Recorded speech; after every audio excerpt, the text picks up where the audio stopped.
Hi all അസ്സലാമു അലൈക്കും welcome back. ഇന്നത്തെ നമ്മുടെ റെസിപ്പി എന്ന് പറഞ്ഞാൽ 5 മിനിറ്റിൽ ചെയ്തെടുക്കാൻ പറ്റുന്ന ചിക്കനും ബിസ്ക്കറ്റൊക്കെ വെച്ചിട്ട് കുട്ടികളുടെ ഫേവറേറ്റ് ആയിട്ടുള്ള ഒരു ഐറ്റത്തിൻ്റെ റെസിപ്പിയാണ് കേട്ടോ. അപ്പോൾ അതെങ്ങനെയാണെന്നൊന്ന് വീഡിയോ കണ്ട് നോക്കാം. അപ്പം നമുക്കിത് ചെയ്തെടുക്കാൻ വേണ്ടിയിട്ട് ഫസ്റ്റ് ആവശ്യമായിട്ടുള്ള ഒരു മിക്സിയുടെ ജാറാണ് കേട്ടോ. അതിലേക്ക് നമ്മൾ ബോൺലെസ് ആയിട്ടുള്ള ചിക്കൻ, ഞാൻ ഏകദേശം ഒരു 300 ഗ്രാം ചിക്കൻ എടുത്തിട്ടുണ്ടാവും. അപ്പം ബോൺലെസ് ആയിരിക്കണം കേട്ടോ, അത് ഇട്ട് കൊടുക്കാം. ഇനി നമ്മളിതിലേക്ക് ചേർത്ത് കൊടുക്കുന്നത് 2 മുട്ടയാണ് കേട്ടോ. അപ്പോൾ ആ 2 മുട്ടയും കൂടി ചേർത്ത് കൊടുത്തതിന് ശേഷം നമുക്കിതിലേക്ക് മെയിനായിട്ട് ചേർക്കേണ്ടത് ഇതുപോലത്തെ ഒരു ബിസ്ക്കറ്റാണ് കേട്ടോ. നമ്മൾ ഏകദേശം ഒരു 10 എണ്ണം വേണം. നമ്മൾ മാരിഗോൾഡിൻ്റെ അങ്ങനത്തെ ലൈറ്റായിട്ടുള്ള ബിസ്ക്കറ്റ് ഏതെങ്കിലും ഒന്ന് യൂസ് ചെയ്യാം കേട്ടോ. ഇനി നമ്മളിതിലേക്ക് ഒരു കുറഞ്ഞ അളവിൽ ഇഞ്ചി വെളുത്തുള്ളി പേസ്റ്റും കൂടി ചേർത്ത് കൊടുക്കുന്നുണ്ട്. ചെറിയൊരു ഫ്ലേവറിന് വേണ്ടിയിട്ടാണ് കേട്ടോ, ഇല്ലെങ്കിൽ ആവശ്യമില്ല. അതുപോലെ 1 ടീസ്പൂൺ അളവിൽ കാശ്മീരി മുളക് പൊടി ചേർത്ത് കൊടുക്കുന്നുണ്ട്. അതുപോലെ 1/2 ടീസ്പൂൺ അളവിൽ ചാറ്റ് മസാലയാണ് കേട്ടോ ചേർത്ത് കൊടുക്കുന്നത്. അപ്പോൾ ചാറ്റ് മസാലേൻ്റെ ഫ്ലേവർ ഇഷ്ടമില്ലെങ്കിൽ കുറച്ചിട്ട് ചേർക്കാം കേട്ടോ. അതും കൂടി ചേർക്കുമ്പോഴാണ് നല്ലൊരു ടേസ്റ്റ് കിട്ടുന്നത്. ഇനി നമ്മളിതുപോലെ കുരുമുളക് കുറഞ്ഞ അളവിലൊന്ന് ക്രഷ് ചെയ്ത് ചേർത്ത് കൊടുക്കുന്നുണ്ട് കേട്ടോ. അപ്പോൾ ക്രഷ് ചെയ്ത് കൊടുത്ത് ചേർക്കുമ്പോൾ നല്ലൊരു ടേസ്റ്റ് ആയിരിക്കുമല്ലോ.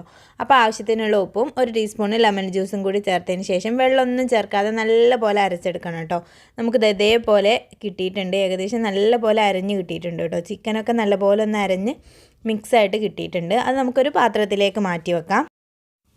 ഇനി ഇത് നമുക്ക് റെസ്റ്റ് ചെയ്യേണ്ട കാര്യമൊന്നുമില്ല കേട്ടോ. ഫ്രീസറിലൊന്നും വെച്ചിട്ട് റെസ്റ്റ് ചെയ്യേണ്ട കാര്യമൊന്നുമില്ല. ജസ്റ്റ് ഇതുപോലെ ചെറിയൊരു സ്പൂണ് വെച്ചിട്ട് നമ്മൾ ഈ ബ്രെഡ് ക്രംസിലേക്ക് ഇട്ട് കൊടുത്തിട്ട് ജസ്റ്റ് ഒന്ന് കോട്ട് ചെയ്തെടുത്താൽ മതി കേട്ടോ. ചെറിയ ബോൾസ് ആക്കിയിട്ടാണ് നമ്മളിവിടെ ചെയ്തെടുക്കുന്നത്.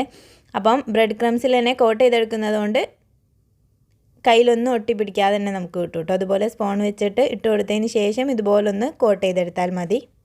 അപ്പോൾ ചെറിയ ബോൾസ് ആക്കുമ്പോൾ നമുക്ക് ചിക്കനൊക്കെ പെട്ടെന്ന് വെന്തിട്ട് കുക്കായിട്ട് കിട്ടും കേട്ടോ. കാരണം നമ്മൾ വേവിക്കാത്ത ചിക്കനാണല്ലോ എടുത്തിട്ടുള്ളത്. അപ്പോൾ ഇതുപോലെ എല്ലാം ഒന്ന് നമ്മൾ ബോൾസാക്കി മാറ്റിയിട്ടുണ്ട്. ഇനി നമ്മൾ അത്യാവശ്യം നല്ലപോലെ ചൂടായതിന് ശേഷം ഇതുപോലെ ഇട്ട് കൊടുക്കാം കേട്ടോ. നല്ല ഹൈ ആയിട്ട് ചൂടാവേണ്ട, ഏകദേശം ഒന്ന് ചൂടായി വരുന്ന സമയത്ത് നമ്മളിതിലേക്ക് ബോൾസ് ഇട്ട് കൊടുത്തിട്ട് ഒരു ലോ ടു മീഡിയത്തിൽ വെച്ചിട്ട് കുക്ക് ചെയ്തെടുത്താൽ മതി. ഹൈ ഫ്ലെയിമിൽ വെച്ചിട്ടാണെങ്കിൽ പെട്ടെന്ന് കരിഞ്ഞു പോകും, നമ്മൾ ചിക്കനൊന്നും കുക്കായിട്ട് കിട്ടില്ല.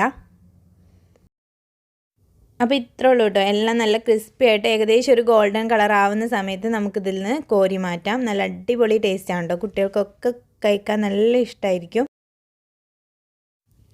അപ്പോൾ വീട്ടിലെപ്പോഴും ഉണ്ടാകുന്ന ബിസ്ക്കറ്റും മുട്ടയൊക്കെ വെച്ചിട്ട് കുറഞ്ഞ അളവിൽ ചിക്കനും കൂടി ചേർത്തിട്ട് ചെയ്തെടുക്കാൻ പറ്റുന്ന ഒരു അടിപൊളി ഐറ്റം കേട്ടോ. പാർട്ടികളിലൊക്കെ നമുക്ക് എന്തായാലും സ്റ്റാർ ആവാൻ പറ്റിയ ഒരു ഐറ്റം തന്നെയാണ്. അപ്പോൾ എല്ലാവരും വീട്ടിൽ ട്രൈ ചെയ്ത് നോക്കാം.